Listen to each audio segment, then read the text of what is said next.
Nesse vídeo eu analisei a carteira do Jorge, que está investindo mais de 15 milhões e meio de reais, e me assustei ao ver que ele está recebendo mais de 375 mil reais em dividendos. Isso vindo somente da carteira de fundos imobiliários do Jorge, que é diferente do Luiz Basso, por exemplo, que não gosta de investir em fundos imobiliários. Será que o Jorge está investindo bem? Está investindo mal? É justamente isso que eu vou te mostrar no vídeo de hoje. Fica comigo até o fim.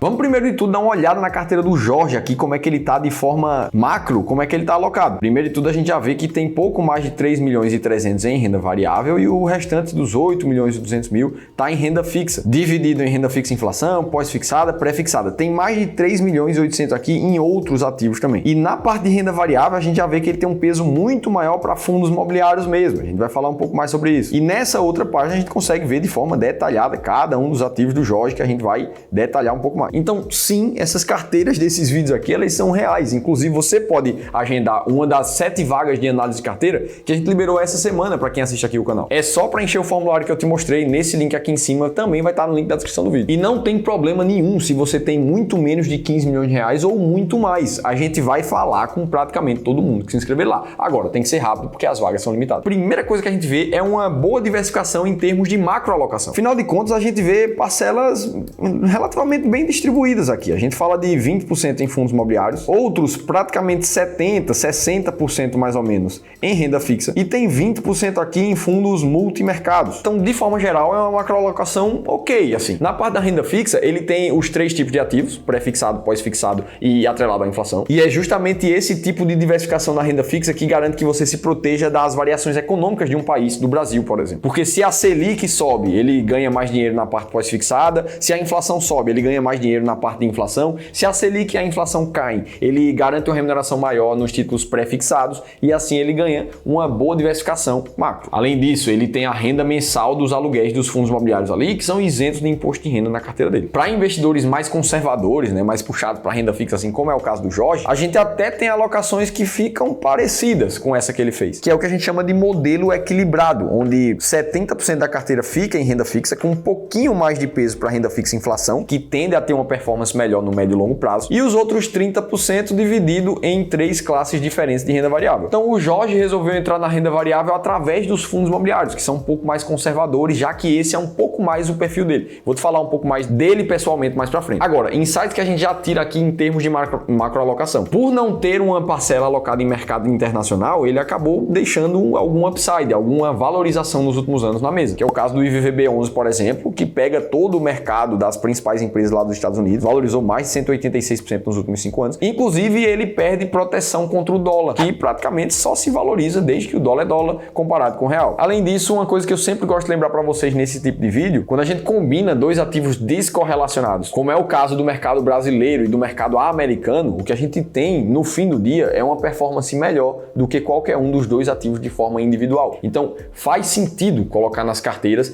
um ativo que é descorrelacionado da tua carteira atual. É assim que se faz uma boa diversificação. Mas nada que não possa ser ajustado aos poucos na carteira do Jorge. Isso aí tem espaço para ser feito. Um ponto que me chamou a atenção de forma negativa é que o Jorge tem alguns ativos soltos aqui na carteira, como por exemplo esses 700 mil alocados basicamente em COIs ou fundos setipados, que eu já expliquei para vocês que tem uma comissão muito alta que acaba machucando o investidor. Por exemplo, os COIs podem chegar a uma comissão de até 8,5% quando eles são de 5 anos de duração para o investidor. Ou seja, nesses 700 mil aqui que foram alocados, ele pagou só de comissão R$ 59.500. Além disso, ele foi empilhando vários fundos multimercados aqui na carteira, mais de 10, que não necessariamente são bons ou ruins, mas não tem acompanhamento. Ele não tem clareza do que está acontecendo em cada um daqueles fundos, nem ninguém do fundo acompanha dele, porque não é assim que funciona a indústria de fundos de investimento no Brasil. Só que ainda assim ele paga uma taxa de administração para investir em cada um desses fundos, que está custando a ele R$ 10.880 todos os anos para investir sem clareza e sem acompanhamento. Então, visto isso ali, a ideia é, aos poucos, ir substituindo esse tipo de ativo. Agora, aos poucos, a gente precisa lembrar que ativos como o COI, por exemplo,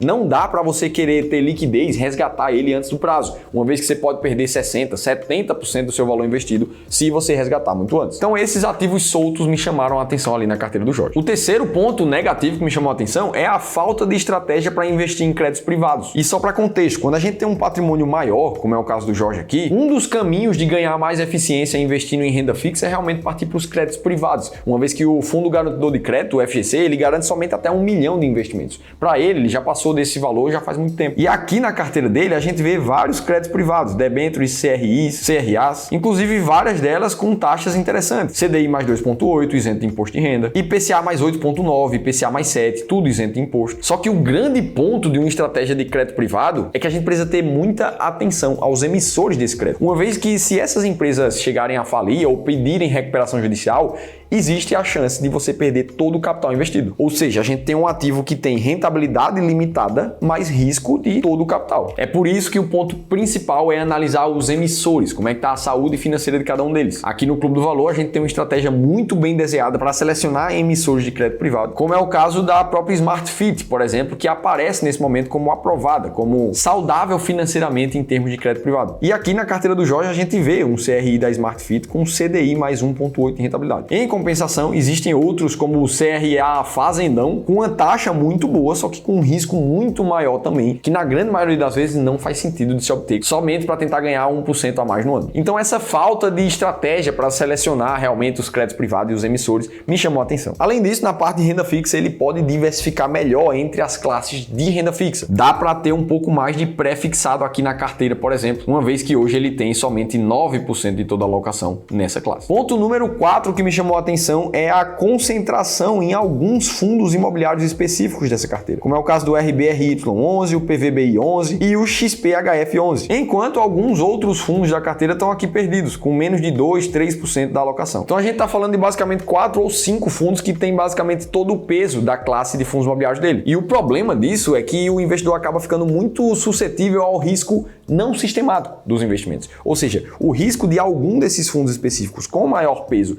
passarem por algum problema e trazerem a rentabilidade da carteira de forma mais forte para baixo. Quem não se lembra do que aconteceu com os fundos de papel mais arriscados no ano passado no Brasil, onde a gente viu vários deles desvalorizando mais de 70%. E acreditem, tinha muita gente que estava concentrada nesse tipo de ativo que se machucou num momento como esse. O problema não é a queda do ativo em si, essas coisas acabam acontecendo na renda variável, a depender da tua estratégia. O problema é concentrar em ativos específicos. Aqui no Clube do Valor, para desenhar as carteiras dos nossos investidores, a gente acredita numa diversificação de 15 fundos imobiliários diferentes, cada um com o mesmo peso de alocação na carteira. Além de ser mais seguro, você tem total clareza de qual ativo você deve comprar e qual você deve vender, uma vez que eles vão variar para cima e para baixo, e você vai estar sempre buscando comprar os que foram muito para baixo. Ou seja, comprando ativos na baixa e vendendo na alta. De toda forma, fundos imobiliários, na grande maioria, pagam dividendos mensais. E usando a planilha inteligente de fundos imobiliários, na parte de estimativa de dividendo mensal, a gente consegue colocar os principais fundos da carteira de investimentos dele, o valor que ele tem em fundos imobiliários hoje de 3.170 e ter uma ideia do rendimento médio desse investidor só com dividendos de fundo.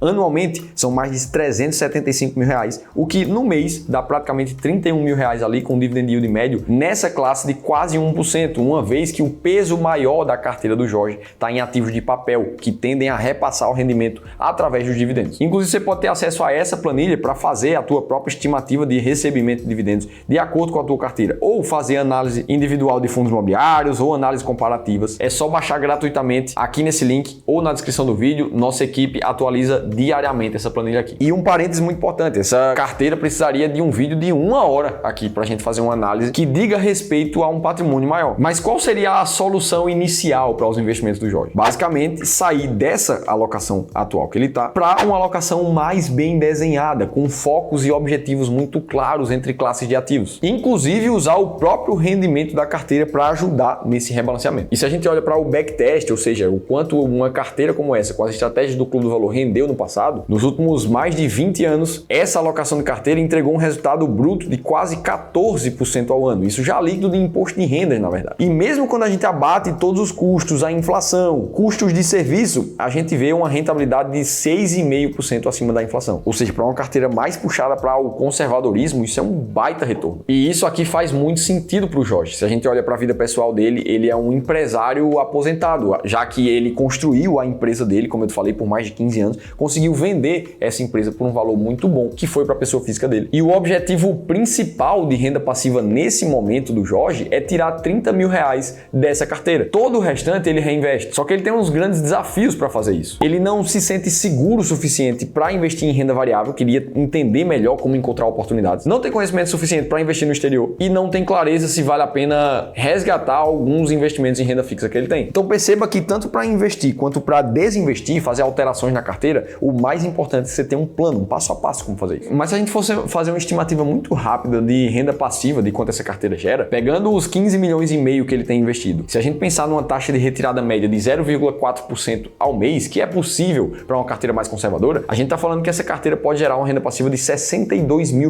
Ou seja, se ele tira 30 mil por mês, ele tem 32 mil de aportes para renovar a carteira e rebalancear. Assim, ele consegue uma perpetuidade dessa carteira de investimentos. E ele, principalmente, ganha tempo para refletir na vida dele sobre o que é que ele vai fazer da vida daqui para frente, já que ele está com 45 anos de idade e ele deseja muito ser um investidor daqui para frente, não só em mercado financeiro, mas em mercado real, em empresas próximas a ele. É claro que o Jorge tem outras demandas muito importantes para esse patrimônio, como criar investimentos offshore, como blindagem patrimonial, inclusive com auxílio em imposto de renda, o que não cabe nesse vídeo, mas também está sendo tratado. Fato é que o Jorge tem uma baita trajetória na vida pessoal e no mercado financeiro. Lembrando que se você também quer ter uma análise gratuita com um dos nossos especialistas, clica no link que está aqui embaixo. E se você quer conhecer a carteira da Luísa, que recebe mais de R$110 mil em dividendos todos os anos, você precisa ver esse outro vídeo aqui, porque diferente do Jorge, ela recebe isso de dividendos de ações. Vou te contar tudo isso no vídeo, estou te esperando por lá.